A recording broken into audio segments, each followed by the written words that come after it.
Hace 8 días estuvimos hablando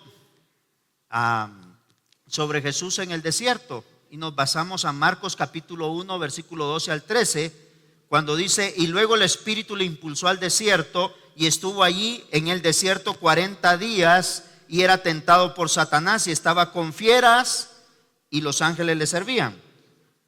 Y Jesús nos enseña en este pasaje, ¿o qué aprendemos nosotros de este pasaje? O aprendimos, mejor dicho, que hay formación en el desierto, hay oposición, pero hay protección también. Ángeles de Dios protegían al Señor. Pero hoy vamos a hablar sobre enamorándome en el desierto. Y aunque Jesús fue llevado al desierto para tener un tiempo con el Padre, y Satanás no quiso desaprovechar esta oportunidad y lo tentó de diferentes formas para que él cayera, no lo logró. Pero nosotros, ¿qué más podríamos aprender del desierto como hijos de Dios? O por lo que estamos pasando en algún momento, porque muchos de nosotros podemos estar pasando hoy un desierto. Y los desiertos tienen siempre un propósito. Para Job, el desierto que pasó, y no es un desierto literalmente que caminó en un desierto, sino que estuvo en un problema inmerso donde perdió todo y hasta perdió a sus hijos. Pero el propósito de Dios era darle el doble a él. Para Jesús el desierto fue tener un tiempo de intimidad con el Padre y prepararse para el ministerio.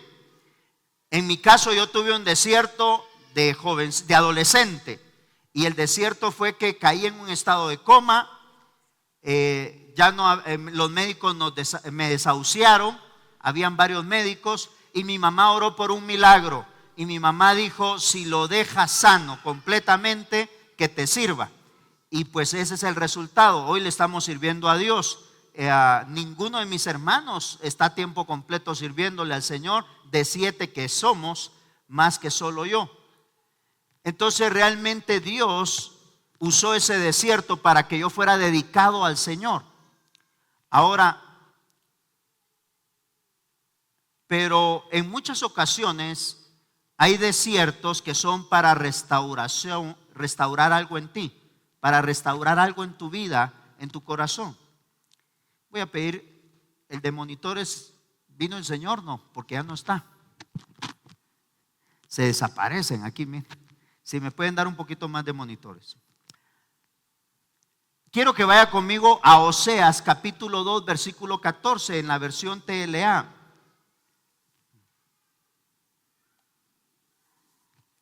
Dice la escritura: a pesar de todo eso, llevaré a Israel al desierto, y ahí, ¿cómo dice? ¿Y ahí qué? Con mucho cariño haré que se vuelva a enamorar de mí. Y vamos a ver unas verdades entonces que narra el libro de Oseas con relación a este pasaje. Y número 1, lo que está hablando acá la palabra de Oseas en este libro, y lo que está diciendo Dios acá: llevaré a Israel, dice, a pesar de todo eso. ¿Qué todo eso? La infidelidad que vivió el pueblo de Israel. El problema de Israel fue un adulterio espiritual, infidelidad a Dios. El adulterio espiritual que vivió el pueblo de Israel fue que confió en otras naciones, hizo alianzas políticas con otras naciones por tal de no ser conquistada. Y le voy a decir algo: Asiria quería conquistarlos a ellos. Entonces vino Israel, hizo alianza con Siria, hizo alianza con Egipto. Y les llamó y les dijo: hagamos una alianza porque vienen a conquistarnos y nosotros no queremos ser presa de ellos. Entonces Dios se molesta porque en vez de confiar en Dios, confiaron en una nación. Y no solo eso, sino que atribuían sus bendiciones a sus amantes, el pueblo de Israel a sus amantes. ¿Y ¿Quiénes eran sus amantes? Los dioses Baales. Mire lo que dice Oseas 2:5. Dice: Israel se comporta como una desvergonzada. Todo el tiempo anda diciendo: voy a buscar a mis amantes, pues ellos son los que me dan todo lo que me hace falta. Me alimentan, me visten, me perfuman y me divierten. Usted va a decir: pastor, yo no tengo dioses así. Pero usted puede confiar muchas veces en su trabajo, en su negocio, en la herencia que le van a dejar, en su título. Y no estoy diciendo que sea malo tener un título. Hay que estudiar, hay que prepararse. De hecho, yo lo he hecho, mi esposa igual, mis hijos están estudiando. Pero no debemos de poner nuestra confianza en eso. Gracias a Dios porque tenemos eso, pero no es nuestra confianza, no es nuestra prioridad. Entonces, por eso Oseas le habla al pueblo de Israel y le dice: ustedes han confiado más en sus amantes. Si hay bebecitos acá, tenemos sala cuna. La salita cuna está en el segundo nivel, acá atrás. Usted los puede llevar para que ellos estén en su ambiente. Ahí los ministran, ahí les ayudan. Y también usted puede estar un poco más cómodo acá. Y no se preocupe, ahí hay un equipo que los atiende muy bien. Oseas 2:8 dice en la TLA: ella no quiere reconocer que yo soy quien la alimenta y le da todo lo que le falta. Hasta oro y plata le he dado, y con ello se hizo ¿qué? ¿Se hizo qué? Ídolos. Todo lo que Dios te ha dado es para bendecirte, pero muchas veces nosotros lo hemos vuelto dioses. Si Dios te ha dado un buen negocio, gloria a Dios, pero no lo vuelvas un Dios. Es que no puedo ir porque mire, es que yo cierro ya tarde. No, hombre, cierra, si tienes que servir, cierra a buena hora. Había una persona que me decía: mire, yo no cierro los domingos porque si cierro, después me va mal en las finanzas. Yo le dije: ¿sabe qué? Cierre. Y yo lo desafié, le dije: cierre 2 domingos. Y si no le va bien, yo le doy lo que no vendió los domingos. Va de pedirle, estaba yo a Dios, que Dios fuera fiel. Porque yo dije: si no, ya me llevó el río pagar lo que no va a vender este hombre. Y el lunes le dije: usted va a vender lo que no vendió el domingo y va a vender lo que vendía el lunes normalmente. ¿Será, pastor? Hágalo. Y lo hizo. Apareció aquí el domingo y me dijo: pastor, aquí está. Y todavía me vino a dar la mano como quien dice: aquí estoy, por si no vendo mañana usted me paga. Y mire que pasó el lunes, no me llamó. Martes, yo dije: gloria a Dios. Lo volví a ver aquí el domingo, le dije: ¿qué pasó? Pastor, me fue bien, el lunes vendí lo que no vendí el domingo y vendí más todavía el lunes. ¿Ya vio? Le dije. Y así agarró. Pero hay gente que endiosa lo que el mismo Dios le ha dado, el Dios de los cielos, el Dios de la Biblia, le ha dado, y lo vuelve un Dios. Y hoy hay muchos dioses personificados de diferentes formas. Por ejemplo, el dinero. ¿Qué más? La familia puede ser un mismo Dios. Fíjese que nosotros no vamos el domingo a la iglesia porque mi familia no se quiere levantar por los domingos, que es muy temprano. Disculpe, pastor. No, hombre. Bienaventurado el que tiene hambre y sed de justicia, porque ellos serán ¿qué? Saciados. Tengamos hambre de Dios. Otro Dios podría ser los estudios, el título. Hay gente que dice: mire, pastor, yo lo dije una vez porque hemos caído en eso.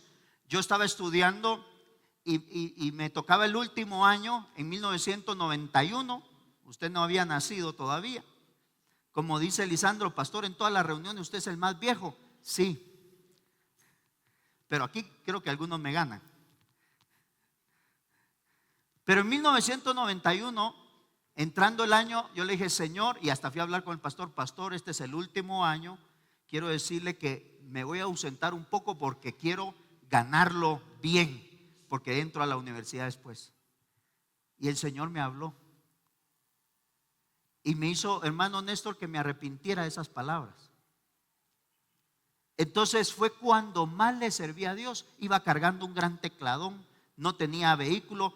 La iglesia donde me enseñaban a tocar música estaba como a 2 cuadras, 3 cuadras, 3, 4 cuadras.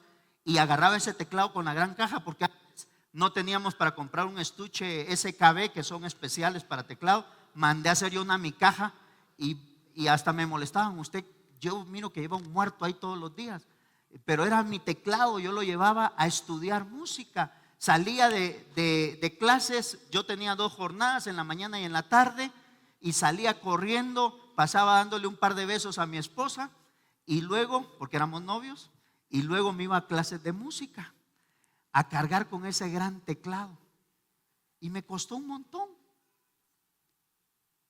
Pero hay gente que cuando está en lo mejor dice: no le voy a servir a Dios ahora, porque estoy ocupado en esto. Lo que Dios te ha dado, muchas veces lo puedes volver en un Dios que te aleja del Dios verdadero.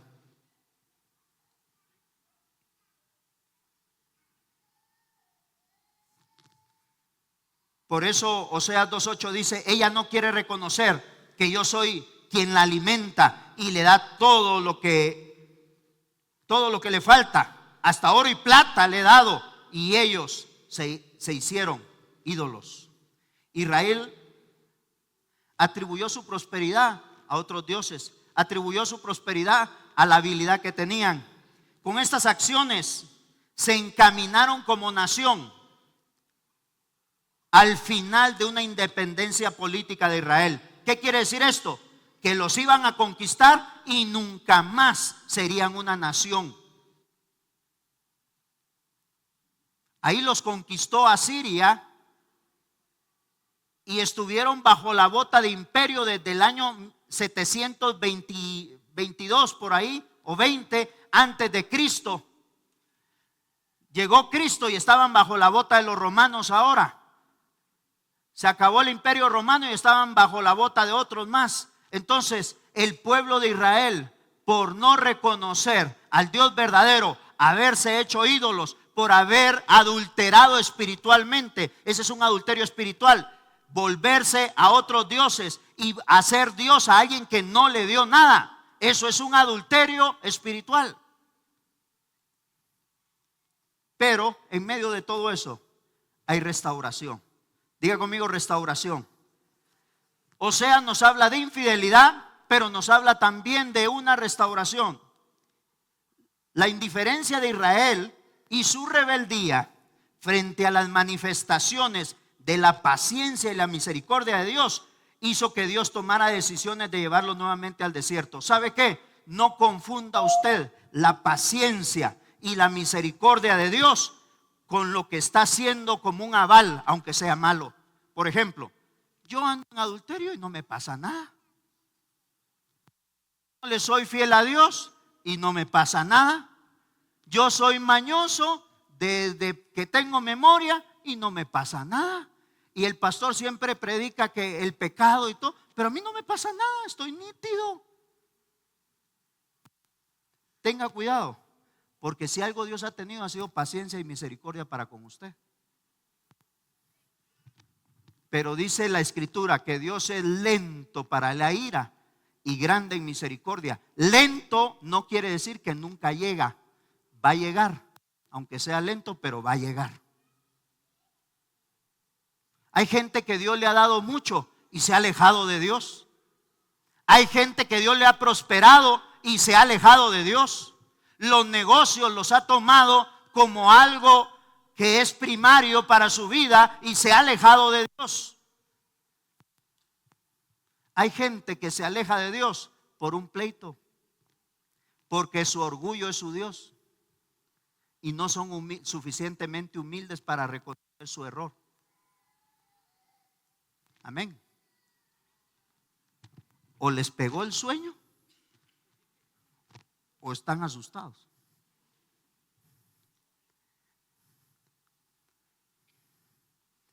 Dios les dice: los voy a llevar al desierto otra vez para tener limitaciones, dificultades, temores e incertidumbre, pero con el propósito de que vuelvan a enamorarse de mí, vuelvan a acordarse de mí.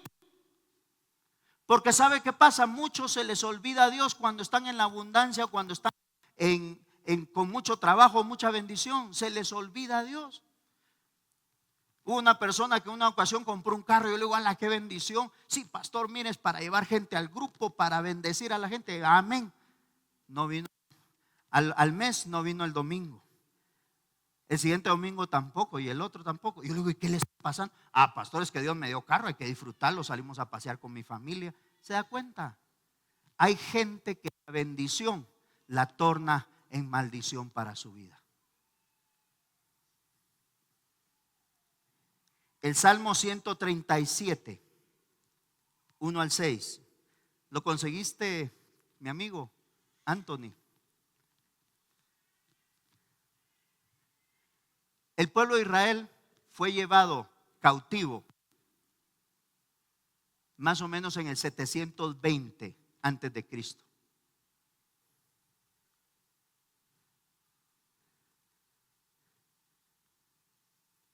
Perdón, eso fue en el 650 más o menos. Pero como estaba el reino del norte y el reino del sur, el reino del norte eran las 10 tribus. Y Osea le había hablado a las 10 tribus y les había dicho: arrepiéntanse, no confíen en otros. ¿Y sabe qué? Luego Dios levanta al profeta Isaías y le dice: ve a profetizar al reino del norte, donde están las 10 tribus. En el otro estaba Judá y Benjamín, el reino del sur. Y le dice: ve a profetizar al reino del norte y diles que no pongan su mirada en Egipto, porque Egipto será llevado desnudo con los asirios. Se me está trabando este micrófono, ¿no? Gracias. ¿Y sabe qué le dice? El profeta Osea les dice: ustedes están confiando en una nación que va a llevarse cautiva frente a ustedes. ¿Y sabe qué pasó?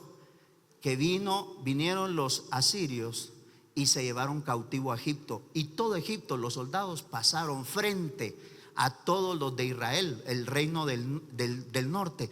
Pasaron y ellos los vieron. ¿Y saben cómo iban todos los soldados? Desnudos. Y dice Isaías: iban enseñando las nalgas, dice.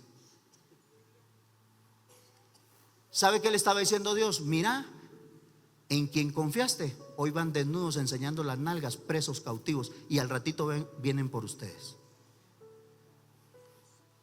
Hay gente que ha confiado en otras cosas y no le funciona. Y mire lo que dice, hoy sí, cuando el pueblo de Israel, el reino del sur, fue llevado cautivo por Babilonia. Miren, cuando estábamos en Babilonia, lejos de nuestro país, acostumbrábamos a sentarnos a la orilla de sus ríos, el río de Babilonia. No podíamos contener el llanto al acordarnos de Jerusalén. En las ramas de los árboles que crecen junto a esos ríos colgábamos nuestras arpas. Y los mismos soldados que nos sacaron de Israel y nos hacían trabajar, nos pedían estar alegres y querían oírnos cantar. Querían que les cantáramos canciones de nuestra tierra. Y jamás cantaríamos en tierra de extranjeros alabanzas de nuestro Dios. Jerusalén, Jerusalén, si llegara yo a olvidarte, que la mano derecha se me seque, que me corten la lengua, si por estar alegre dejo de pensar en ti.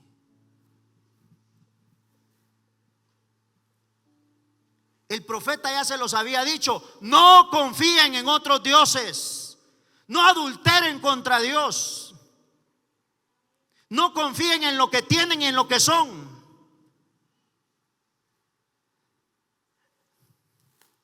Hermanos, yo tengo un sinfín de títulos y ni uno he colgado, y algunos piensan que no he estudiado nada.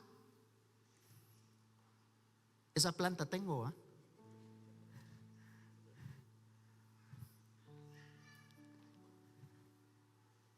Pero hace unos días dije, sí voy a colgar pero no porque confíe en ellos, ya pasó mucho tiempo, pero para que no se me deterioren.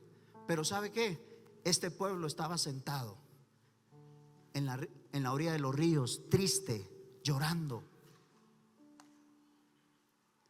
Y los soldados le decían, mucha, descuelguen esas arpas, toquen para nosotros. Y dice, ¿cómo vamos a cantar en tierra extraña? ¿Cómo vamos a cantar canciones alegres si estamos tristes?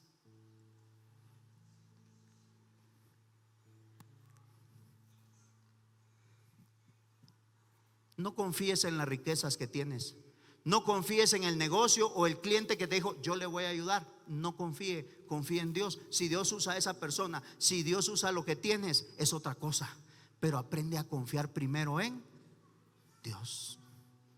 Nunca cambien, los que están estudiando en la universidad, no cambien su servicio a Dios por los estudios. No estoy diciendo que sean irresponsables, sean responsables, pero el que quiere servir a Dios le sirve.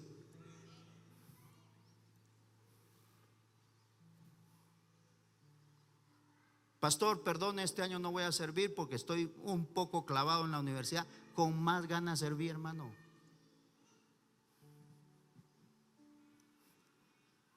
Pastor, fíjese que me voy a ausentar unos 6 meses porque es el tiempo del buen negocio.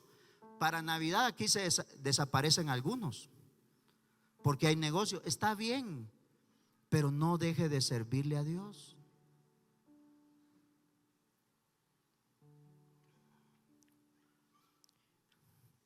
¿Y sabe cuál es la intención de Dios? Me quitaste volumen, mijo. ¿Cuál es la intención de que Dios lo lleve al desierto? Es volverlos a enamorar. ¿Sabe por qué? Porque en el desierto no hay comida, no hay comodidad, no hay amigos. Cuando usted tiene plata, un montón son sus cuates. Cuando usted tiene carro, un montón son sus cuates. Pero si usted anduviera a pie, no tiene amigos. Y Dios dice, los voy a volver a llevar al desierto, pero con cariño. Todavía sí. Hubiera sido yo, puros hinchazos me los llevo. Pero Dios dice, con cariño, para que se vuelvan a enamorar de mí, para que se recuerden que yo existo. ¿Y sabe qué? Dios no lo hace porque si el pueblo de Israel se recuerda de él, Dios va a ser más grande. No, Dios lo que hace es confirmar su palabra que dice en Juan 10:10, mas yo he venido para que tengan vida y vida en abundancia. Lo único que Dios quiere de tenerte cerca, de que le sirvas, de que le ames, de que no te olvides de él, es para que tú mismo seas bendecido, porque Dios ya es Dios con o sin ti. Dios ya es Dios con o sin tu título. Dios ya es Dios con o sin tu diezmo. Dios ya es Dios con o sin tu negocio. Pero tú no eres nada sin Dios. Puedes tener el negocio que puedas tener, pero la mayor desgracia que puede haber para un ser humano es estar lejos de Dios.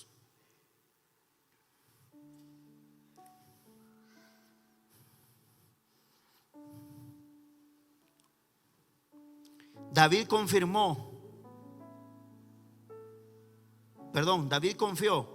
en números, en un ejército. Y dice David, voy a censar al ejército. Y Dios le dice, no lo censes, lo voy a censar. Y lo censó, o sea, contó cuántos había para decir, tengo el ejército más grande. Y Dios le dijo, no lo censes.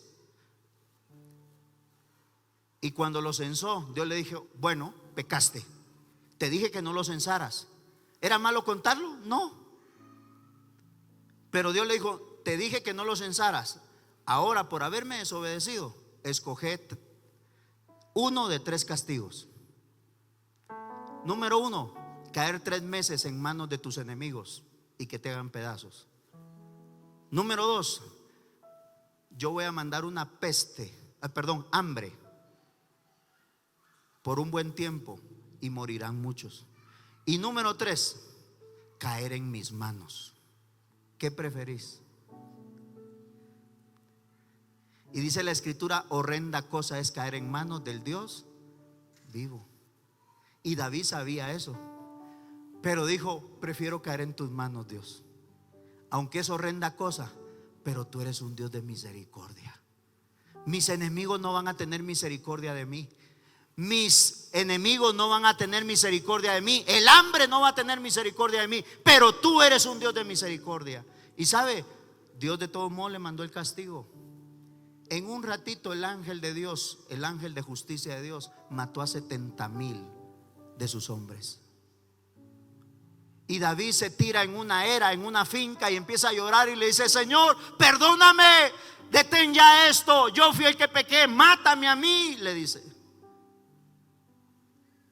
Entonces traen para hacer un sacrificio. De hecho, el dueño de la finca le dice: Rey David, aquí tengo unos bueyes para que haga sacrificio a Dios. Y dice: no quiero darle algo que no sea mío, tráiganme de mis bueyes. Y le llevan y hace un sacrificio, y Dios ahí lo perdona. Hay desiertos donde nosotros mismos nos metemos, hermanos. Hay desiertos donde no nos mete Dios para formarnos, para restaurarnos. Nosotros mismos, es más, ni guiados por el Espíritu Santo, nosotros mismos nos metemos por nuestra propia rebeldía. Pero ¿sabe qué pasa? Aún en el desierto Dios nos trata con cariño para volvernos a enamorar.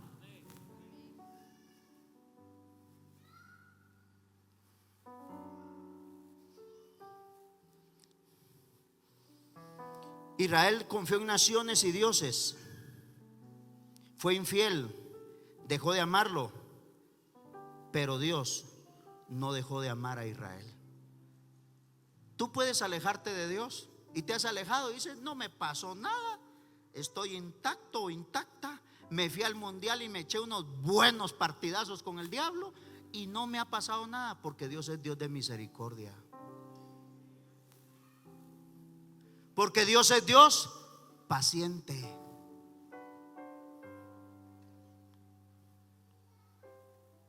¿Y sabe qué hace Dios? Le dice a Oseas: ser profeta en esos tiempos era duro. Hermano Ever, Dios le dijo a Isaías: le vas a dar un mensaje al reino del norte, a las 10 tribus. Vas a andar desnudo 3 años y medio. Hermana Dani, ¿qué haría con este hombre usted desnudo en toda la ciudad? ¿Lo regañaría o no? ¿Se imagina la mujer de Isaías? ¿Está loco Isaías? Isaías anduvo desnudo y les dijo: así como ando yo, así van a andar el pueblo de Egipto en quienes ustedes han confiado.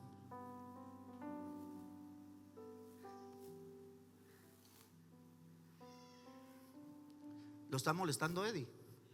Vos vas a andar desnudo entonces. Miren, hermanos, ¿cómo es? Vaya, a Ezequiel, ¿sabe qué palabra le da? Le dice a Ezequiel: te vas a meter en una batea de estiércol de humano. Hágame favor, irse a meter al popis de todos los seres humanos de por ahí y luego salir a predicar. Así apestan ustedes por el pecado. Oseas le puso una tarea difícil. Un profeta de Dios, ¿sabe qué le dice? Oseas, quiero que el pueblo de Israel entienda lo que le estoy diciendo. Así que vas y te vas a casar con una prostituta.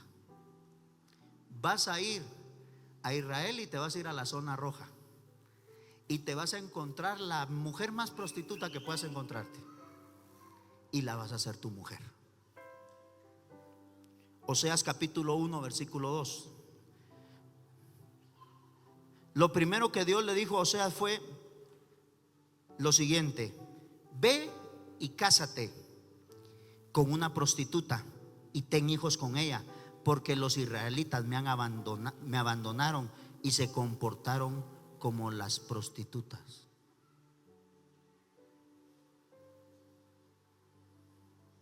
Israel es representado como Gomer en Oseas capítulo 1 versículo 2 por la infidelidad y el adulterio espiritual.